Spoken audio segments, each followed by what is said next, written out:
দর্শক, সহকর্মী ফারিহা সাজনিনের কাছ থেকে আমরা জানবো আবহাওয়ার খবর।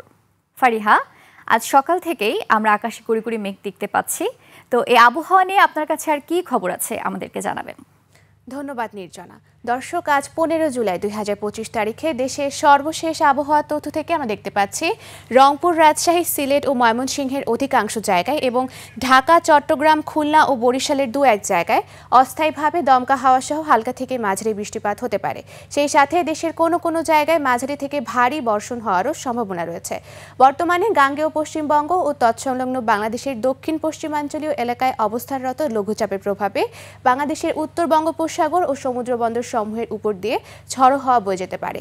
এজন্য চট্টগ্রাম, কক্সবাজার, পায়রা ও মোংলা সমুদ্র বন্দর সমূহকে 3 নম্বর সতর্ক সংকেত দেখে যেতে বলা হয়েছে এবং নৌবন্দর সমূহকে 1 নম্বর সতর্ক সংকেত দেখাতে বলা হয়েছে।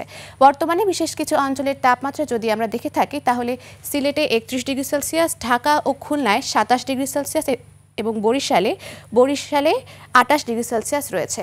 গতকাল সর্বনিম্ন তাপমাত্রা রেকর্ড করা হয়েছে রাঙামাটিতে, যা 24 ডিগ্রি সেলসিয়াস এবং সর্বোচ্চ তাপমাত্রা সিলেটে, যা 34.5 ডিগ্রি সেলসিয়াস। গত 24 ঘন্টায় ঢাকার সর্বোচ্চ তাপমাত্রা ছিল 32 ডিগ্রি সেলসিয়াস এবং সর্বনিম্ন তাপমাত্রা 26.6 ডিগ্রি সেলসিয়াস। সেই সাথে আজ সারা দেশের দিন ও রাতের তাপমাত্রা সামান্য কমতে পারে এবং ঢাকার আকাশ আজ মেঘলা থাকতে পারে এবং দক্ষিণ অথবা দক্ষিণ পূর্ব দিক থেকে ঘন্টায় 10 থেকে 15 কিলোমিটার বেগে বাতাস প্রবাহিত হতে পারে। আজ সকাল 6টা অনুযায়ী ঢাকার বাতাসের আপেক্ষিক আর্দ্রতা নির্ণয় করা হয়েছে 89% এবং আজ সূর্যোদয় হয়েছে ভোর 5টা 20 মিনিটে এবং সূর্যাস্ত হবে সন্ধ্যা 6টা 49 মিনিটে। দর্শক, এই ছিল আমাদের আজকের আবহাওয়ার তথ্য। ফিরে যাব নির্জনার কাছে। নির্জনা।